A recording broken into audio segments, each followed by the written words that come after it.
Sometimes students write simple theory from module, just copying or pasting, but this won't work. You won't get any mark on this. Students, you may carry any type of module for this examination, but best module is which one, which is base of your preparation.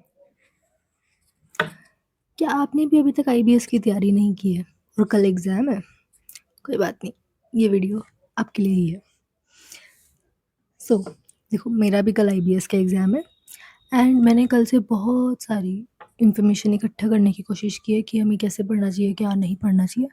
ये video मैं बहुत time से बना रही थी and I guess शायद आज ही बननी थी। सो जितने भी आपके क्वेश्चंस हैं या कैसे तैयारी करनी है, क्या नहीं करना है, आई होप इस वीडियो में सब आंसर हो जाएंगे। सबसे पहले तो देखो, बुक्स कौन सी लेके जानी है, राइट? आपने बहुत लोगों को बोलते हुए सुना होगा कि आईसीआई का स्टडी मैट लेके जाओ, बहुत इंपॉर्टेंट है, आईसीआई उसी से क्वेश्चन बनाता है। देन ऑनेस्टली, अगर आपने फैकल्टी की बुक से भी पढ़ा है तो आप फैकल्टी की बुक्स लेके जाओ, बिना किसी हिचक हिचक के झिझक के, ठीक है? क्योंकि स्टडी मटेरियल और जितनी भी फैकल्टी की बुक्स है वो आई थिंक 90-95% सेम ही होता है, ठीक है? कोई भी न्यू बुक लेके जाओगे आप तो आपको कन्फ्यूजन नहीं होगा, टाइम वेस्ट होगा, कोई भी टॉपिक नहीं मिलेगा आपको उसमें कि कौन से पेज पे क्या टॉपिक है या कुछ भी। तो इट्स बेटर कि आप फैकल्टी की बुक्स ही लेके जाओ। ये तो था नंबर वन। नंबर टू, जो भी आप बुक्स लेके जा रहे हो, ठीक है, चाहे फैकल्टी की है चाहे स्टडी मटेरियल है, उसका जो डिटेल्ड इंडेक्स होता है उसको देखो, उसको रेफ़र करो, उसको एक बार रीड आउट कर लो कि कौन से चैप्टर में क्या क्या टॉपिक्स दिए हैं, कहाँ पे दिए हैं, ताकि आपको एक जस्ट एक ग्लांस मिल जाए कि कौन सा चीज़ कहाँ पे है, ठीक है? ताकि कल के एग्ज़ाम के टाइम पे जो भी आप टॉपिक ढूंढना चाहो तो थोड़ा रिलेटिवली जल्दी मिल जाएगा आपको, ठीक है? अब थर्ड चीज़ सबसे इम्पोर्टेंट, ये कुछ मैंने वीडियोस रेफ़र की थी जो आईसीआई की लॉन्ग वीडियोस नहीं आती है टाइम टू टाइम पे, कुछ ना कुछ सब्जेक्ट रिलेटेड या कुछ, तो उसमें आईबीएस की स्ट्रैटेजी डिस्कस की हुई थी। आईसीआई के जितने भी यूट्यूब पे जो भी चैनल्स है, आईसीआई का जो यूट्यूब चैनल है ओरिजिनल वाला, उस पर कुछ डिस्कशन थी। तो उससे मुझे ये क्रक्स मिला कि जितने भी हम आंसर्स लिखेंगे, पहली बात तो, सबसे पहली बात तो देखो, डायरेक्टली नहीं मिलने वाले हैं हमें एज इट इज़, तो हमें खुद से आंसर लिखना पड़ेगा। But yes, we must underline the keywords और द टेक्निकल वर्ड्स जो भी है आंसर्स के, ठीक है? As it is copy paste नहीं करना है हमें बुक में से। ऑल्दो ये ओपन बुक एग्जाम है, इट डजेंट मीन कि हमें बुक छाप के आनी है उधर, बिल्कुल भी नहीं। Try to answer precisely as you can, जितना शॉर्ट में लिखोगे उतना अच्छा है, लेकिन yes, don't forget to underline keywords and technical words. जहाँ हो सकता है एग्जाम्पल्स कोट करो, उससे एक्स्ट्रा मार्क्स मिलने की संभावना है। ऐसा उस वीडियो में था, ठीक है? तो यस, क्योंकि आईसीआई क्वालिटी पे फोकस करता है, क्वांटिटी पे नहीं। ऑल्दो ये कुछ कहना मेरा ठीक भी नहीं है एएफएम के एग्ज़ाम के बाद, बट एनीवेज अभी आईबीएस पे फोकस करते हैं। यस, हमें लंबे लंबे चिट्ठे नहीं लिखने हैं उधर बिल्कुल भी। अगर 2 मार्क का आंसर है तो उसके अकॉर्डिंग आंसर करो, 2-2 पेजेस भरने की ज़रूरत नहीं है 2 मार्क्स के लिए, ठीक है? अब ट्राई करना कि 1 घंटे में हमारी एक केस स्टडी पूरी हो जाए, ठीक है? तभी थोड़ा-सा टाइम मैनेज होगा। शुरू-शुरू में जो हम लिखते हैं ना कभी-कभी, कि शुरू-शुरू में सजा-सजा के लिखते हैं, उसकी बिल्कुल भी ज़रूरत नहीं है। ट्रस्ट मी, जितनी जल्दी पेपर शुरू करोगे, जितना स्पीड शुरू से बना के रखोगे, उतना ही बेटर होगा, ठीक है? अब जैसे कि मैंने देखा कि कुछ लोग ग्रुप 1 नहीं दे रहे थे इस टाइम, डायरेक्टली ग्रुप 2 दे रहे थे। अब उनका क्या कि ग्रुप 1 को बहुत टाइम हो गया पढ़े हुए, ठीक है? तो अब वो कैसे करें?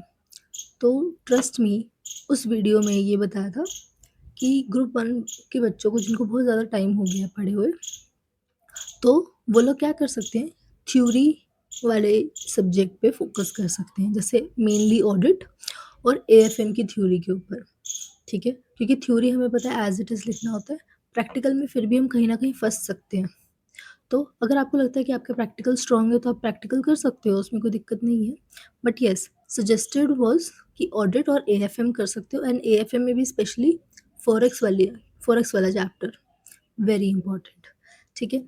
एंड देन इसके अलावा ग्रुप 1 में हम एएफएम और ऑडिट कर सकते हैं। And then other than that, अगर लॉ और SCPM जो SPM वाले सब्जेक्ट्स हैं, वो उसके अगर हम बिल्कुल इम्पोर्टेंट वाले टॉपिक्स भी कर जाएँ तो मोर देन इनफ है, ठीक है। क्योंकि उसमें था कि ग्रुप 1 से लगभग 40 मार्क्स का एग्ज़ाम आता है, ग्रुप 2 से भी 40 और SPM का लॉ एंड SCPM का जो है कॉस्टिंग वाला, उससे भी 40 मार्क्स के लगभग आता है एग्ज़ाम, ठीक है। तो अगर हम ग्रुप 1 में से सिर्फ ऑडिट AFM कर जाएँ, लॉ और कॉस्ट का देख जाएँ अच्छे से, तो बहुत ज़्यादा हेल्प हो जाएगी, क्योंकि ग्रुप 2 तो हम दे ही रहे हैं, ठीक है। तो DT, IDT I am assuming कि हमें ऑलरेडी थोड़ा-सा टच में है हम उन सब्जेक्ट्स के, ठीक है। देखो लॉ में भी क्या चीज़ करना है सबसे ज़्यादा इम्पोर्टेंट है, मॉड्यूल 2 जो है लॉ का, जिसमें फेमा, फॉरेन कंट्रीब्यूशन, सेबी का LODR की प्रोविजंस जो है, ठीक है, ये बहुत ही इम्पोर्टेंट है, ठीक है। चाहे आप किसी भी टेलीग्राम से कोई भी आप नोट्स निकालो या कुछ भी, मैंने एक डिस्क्रिप्शन में लिंक दे दिया टेलीग्राम चैनल का, उसमें मैंने जितने भी हो सकता है नोट्स वगैरह लॉ का, कॉस्ट का और IBS के, सब उसमें अपलोड कर दिया है, तो आप एक बार जाके उसको देख लेना, ठीक है। कॉस्ट में जैसे कि सप्लाई चेन मैनेजमेंट है, बिजनेस मॉडल कैनवस हो गया, ट्रांसफ़र प्राइसिंग हो गया, और पोर्टर्स 5 थ्योरी जो है सबसे इम्पोर्टेंट है, वो तो ICI का फेवरेट क्वेश्चन है, ठीक है। तो ये सब अच्छे से करके चले जाना, ठीक है। अगर आपको लगता है कि नहीं अब क्या याद करेंगे हम, तो उसका या तो प्रिंट आउट ले लेना अगर आपके पास नहीं है बुक वगैरह, ठीक है। अदरवाइज़ आप क्या कर सकते हो, उसको मार्क करके रख लो अपनी बुक में कि जैसे ही कल क्वेश्चन आएगा तब डायरेक्टली उसको आंसर मतलब ढूँढने की ज़रूरत नहीं पड़ेगी एटलीस्ट आपको, ठीक है।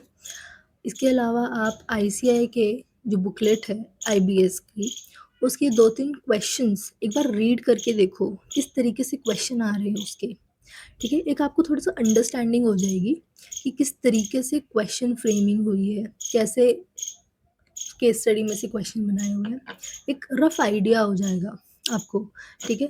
जो चीज़ हम डायरेक्टली एग्ज़ाम हॉल में बैठ के करने वाले हैं, इंस्टेड ऑफ उससे पहले आप 1-2 रीड करके चले जाओ। मैं ये नहीं बोल रही कि उसको प्रॉपर्ली सॉल्व करो एग्ज़ाम के तरीके से, नहीं, एक बार बस रीड कर लो, एक हमारा माइंड थोड़ा प्रिपेयर हो जाएगा उस चीज़ के लिए, ठीक है। एंड यस, उसके अलावा एक और चीज़ मैंने देखी थी कि जितने भी, क्योंकि केस स्टडीज़ बहुत लंबी-लंबी होंगी, हम उसको 2 बार 3 बार रीड करने का इतना टाइम ही नहीं होगा हमारे पास, ठीक है। तो जब आप उसको फर्स्ट टाइम रीड कर रहे हो, अगर आपका माइंड मैपिंग बहुत अच्छा है तो वो बहुत अच्छी बात है। अदरवाइज़ क्वेश्चन पेपर पे ही ना उसको साइड में थोड़ा-सा डायग्राम बना के लिख लो, या फिर कोई टेबल के थ्रू, या मतलब जैसे मुझे शॉर्ट में लिख लो, ताकि आपको वो केस स्टडी वापस पूरी रीड ना करनी पड़े।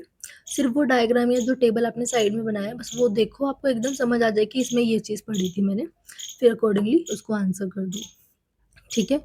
And also I will suggest कि पहले क्वेश्चंस रीड कर लो कि केस स्टडी के क्वेश्चंस क्या है, ताकि आप जब रीड करो तो वो वाला पोर्शन थोड़ा अच्छे से रीड कर लो, ठीक है।